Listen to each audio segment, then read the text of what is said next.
So it is an immense honor to end this two-day summit with the judiciary again. And I would like to welcome to the stage Honorable Lady Justice Njoki Ndungu, Judge of the Supreme Court of Kenya.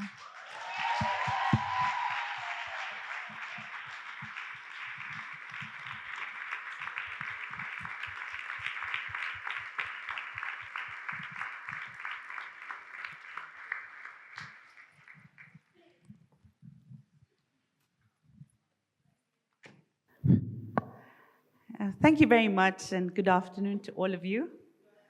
I hear you've had an amazing, is it 2 or 3 days? I wish I could have joined you earlier, but I'm so happy to be here with you today.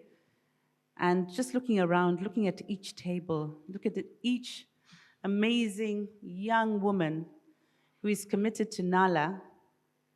It's just amazing to see.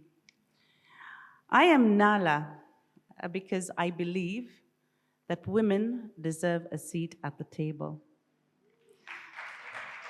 And I'm going to talk to you a little bit about women being in public office and why I believe women should be in public office. I think the first thing we start with is a mantra that I always have, and I repeat it all the time, that women and men are equal, but we're different. Women and men are equal, but we're different. And that's why at the table, we have to have our seats, because people who are different can't make decisions on our behalf. We have to make decisions for things that affect us in a way that they do not affect our partners across the gender divide. But why should we be worried about public office? Why? Why indeed? Why can't we just sit in our pretty offices and in our corporate worlds and in our homes and watch it on TV? I mean, you know how irritating politicians are anyway. Why do we want to dip our nice little hands into all that dirt? Well, first of all, let me tell you, women constitute half the population. So when we go to the table, we are demanding our seat by numbers. Secondly, we vote. Every time there's an election, we go to the ballot and we pick our leaders, we pick who gets to sit on that table. Thirdly, we pay taxes, and this is very important because what happens is we pay the taxes and then we're not sitting at the table that determine how that money is being spent and whether our priorities are, as women, are being prioritized at that table. We also need to do service, each one of us.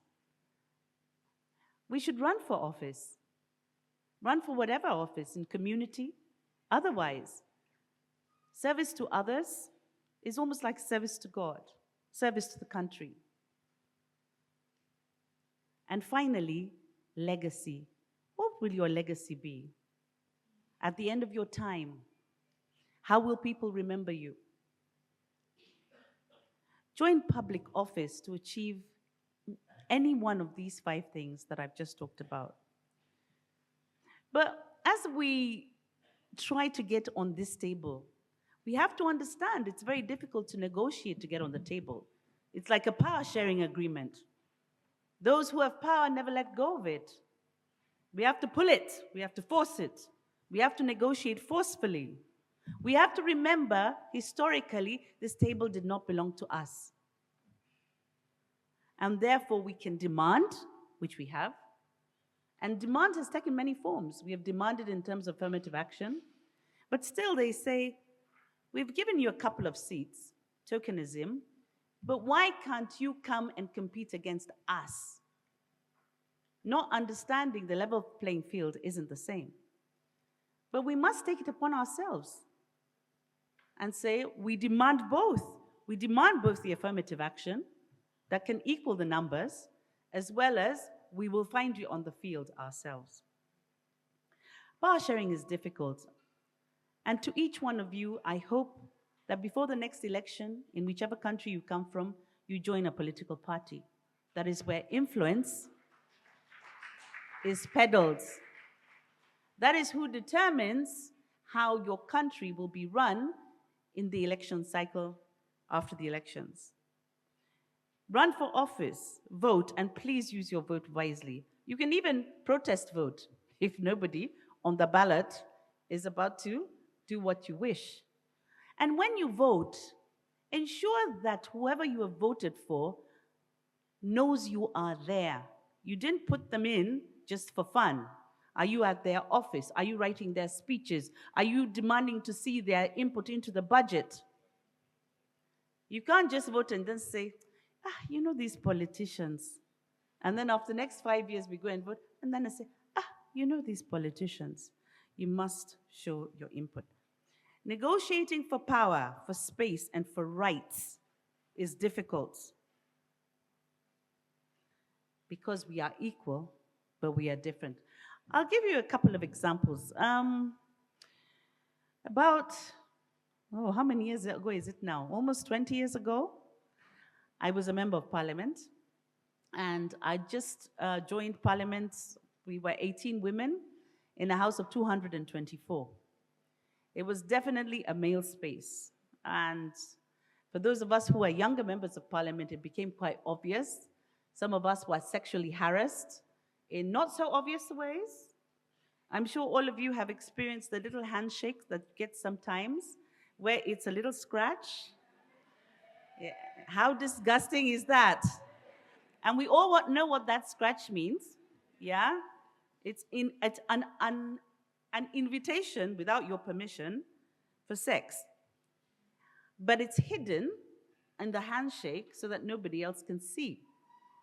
So what I did myself and another young member of parliament we did is we agreed that the next time somebody shakes your hand like that, you yell and say, oh, here's a scratcher. Oh, scratcher number 1. Oh, that's scratcher number 2. And eventually all the men would be like, what are scratchers? And then none of them wanted to be a scratcher called out in public, so the scratching stopped. Strategy of outing and not being afraid to shame those who violate us, even though they try and do it secretly. Parliament for me was very interesting. It was a male space. We were 8 women huddled in one toilet because they hadn't, of course, thought there'd be so many women in Parliament anyway. There was no maternity leave. When I initially brought a motion to zero-rate sanitary towels, it was a scandal because nobody talked about sanitary towels in the public, let alone in the August House. How do you expect men of honor to stand and debate about sanitary towels? So it was difficult, but it took an interesting path because I think, and this is something I'd like to share with you, is that when you strategize, you have to look at who you are engaging with and learn how to engage with them. We can use different strategies as young women to engage those who hold power in order to get what we want. There were times I used militancy and say, look, this is what women must get and this is how it will be. But it doesn't work with everyone. In fact, in parliaments, it hardly works with anyone. You could use femininity and say, oh, you know, I remember the day that the sexual offenses bill was brought to the floor of the House. On the day I was supposed to move it, a group of members of parliament had strategized so that it got kicked off the order paper. And it was a difficult time for the sexual offenses bill because at the same time, at that particular time, in South Africa, Zuma was facing a rape trial. In Uganda, BCJ was facing a rape trial. And everyone was saying, Njoki is bringing this bill so that she can lock each one of us up and none of us will be able to become president because this is what is happening in the other countries. And so it was so difficult. And in the end, my bill was not going to be tabled, or they were going to kill it, actually. They were going to kill it through a technicality. And so I took myself to the office of the whip of the opposition, who currently now is the Attorney General of the Republic of Kenya. I sat and I burst into tears. like big, sobbing, crying. And he was so shocked. He'd never seen me like that. I'd always be this militant, tough advocate for women's rights. And he was like, my dear, it is okay. We will sort it out. And the bill got back on the order paper and we debated it. But just to say that your strategy has to be in multiple and different depending on who you're speaking to. There are a couple of guys, MPs. In the Kenyan parliament, there is a bar. And when the house rises at 6:30 p.m., you can go and drink in the bar. So a couple of times, I had to go and throw rounds. Say, okay, what's everyone drinking? You see everyone drinking their Tusker. And then when I say that, they all want whiskey, but it's fine. I can buy you a couple of whiskeys and then leave. So whenever you're engaging, it's important to look at who your audience is and change your strategy and style each time. What you must never lose is your firmness and your focus on what you need delivered. If I had done that, perhaps, I don't know, sanitary towels would not be zerated in this country, and perhaps the Sexual Offences Act would not have been passed as it was in 2006. But it was interesting, like I say, and I keep on repeating, that we're equal and different. Even our thought processes are different with our brothers. I tried to bring a motion in Parliament to zero-rate female condoms. So a packet of 3 female condoms was going for 400 shillings, and a packet of male condoms was going for 10 shillings. And therefore, women in the rural areas were unable to access female condoms. It's very difficult to negotiate in the village. When you have so many children, your husband has just come from drinking in the local town hall, and how do you negotiate? And female condoms would have been the best way for these women, but too expensive. So we start this debate. And I remember the Speaker of the House saying, the Minister of Health, who was responding to my question as to why female condoms were so expensive. So the Minister of Health said, well, Mr. Speaker, sir, the reason why male condoms are much cheaper is because there are more men having sex than women. To which, thankfully, the Speaker said, order, order, order. Surely these men are having sex with women, and therefore... But it just goes to show you the attitudes, and the attitudes, some of our colleagues and brothers, how they have been brought up. And it's an issue I brought up in the judiciary as well. As the architect of the Sexual Offences Act, when now I'm sitting but on the judicial side and I see in the courts below sentencing being meted out that is, first of all, not within the act, but where a judge will say, this 14-year-old girl looked like a woman, and therefore this 21-year-old man who had sex with her, it's fine. And I was speaking to the judges about this, and I said, when we are doing our work as public officers, we must be careful of our personal attitudes and our personal beliefs and our cultural beliefs in particular.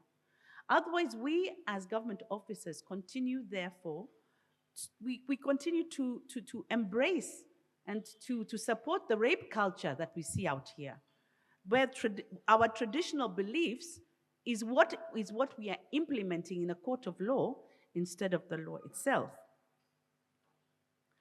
But the reality of today is that there is a huge pushback. And I worried, I think with Washuka earlier on this year, and I said, what is going to happen? I think that there is a huge pushback. Rape culture is becoming more acceptable. Toxic masculinity is everywhere. It is in social media. And there is no defense. There is silence on our part. Are we too comfortable? I look sometimes at you young women and I think, 30 years ago, when we were fighting for women to be in cabinet. There were no women in the cabinet of President Moi's government. But now that there's so many women in government, have we become comfortable? Have we become complacent? But do you know what that means? It means that the gains that we have made all these years can be lost. It means that the pushback is real, and if we do not stop it, then the generations of women that come after you will go back to the generations of women far before us who did not enjoy the rights and freedoms that we enjoy today. So I want to say this in this Nala meeting, that there is a war, but where is the army? This army must come from the younger ranks. It cannot generals like myself, if I may say so, and my sister sitting there. We have carried the war and we've led the army for 30, 40 years. But it is time for new generals. It's time for new lieutenants. It's time for new captains. We need an army. We need to be in politics. We need militancy. We need to be resilient and courageous and energetic. And I can see in front of me a whole battalion of that army. A whole battalion. I think the power of women comes from thinking together, doing together, and being together. That is the power of Nala. Ladies, I hope to see in a few years' time members of parliament who come, members of cabinet. For those of you who don't feel that politics, and I call it platform politics, is your thing, find a way and strategize to get yourself into appointive positions. We need permanent secretaries, we need ambassadors, but we need women. Never forget, we are equal, but we are different. Thank you very much.